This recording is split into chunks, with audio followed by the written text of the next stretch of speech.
Skyscrapers.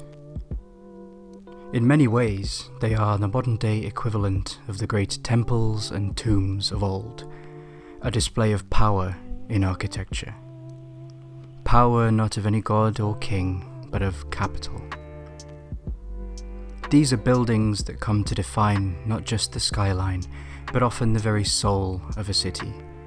So you would expect such monumental buildings to have appropriately monumental names. And for the most part, they tend to. Except in London.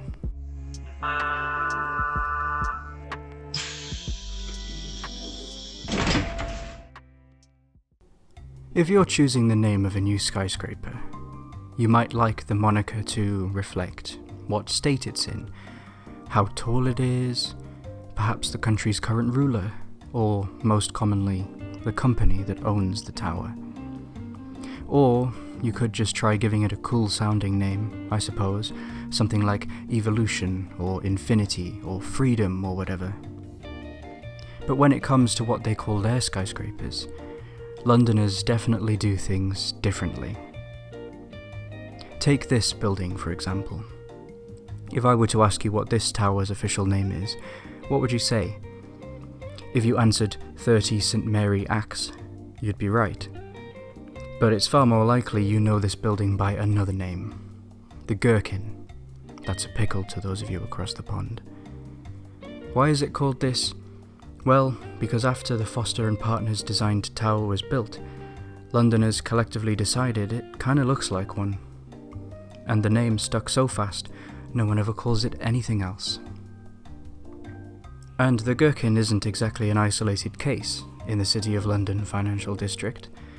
The modern tendency for building strangely shaped glass skyscrapers, which is often necessitated by age-old laws concerning sightlines for St Paul's Cathedral, birthed a new trend in popular nicknames. Like for this great beast of a skyscraper, designed by architect Raphael Vignoli, completed in 2014, and also officially named after its street address, which didn't just make headlines because of its size.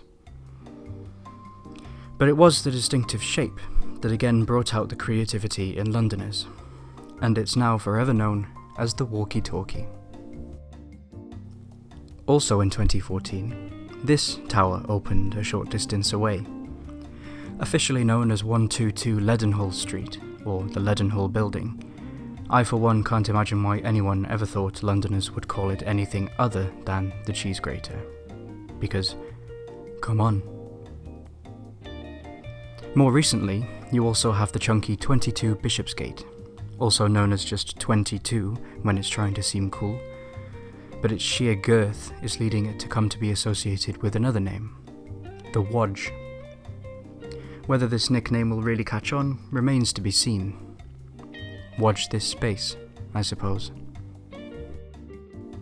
What really fascinates me about this trend is the way that architects and developers are now reacting to it, sometimes by even preempting a nickname, or just full out running with it.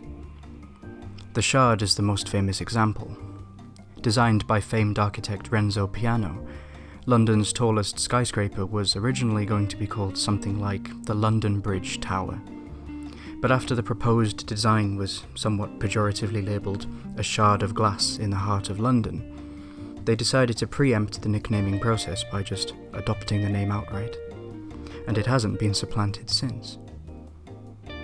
The so-called scalpel also deliberately played into the trend, just like the Shard adopting its colloquial name officially, even before it was finished. But I'm also equally interested in those skyscrapers where a nickname never really stuck, like Strata in South London. The media really tried to get people to call it the Electric Razor, which makes sense to me based on how it looks, but it never caught on for some reason.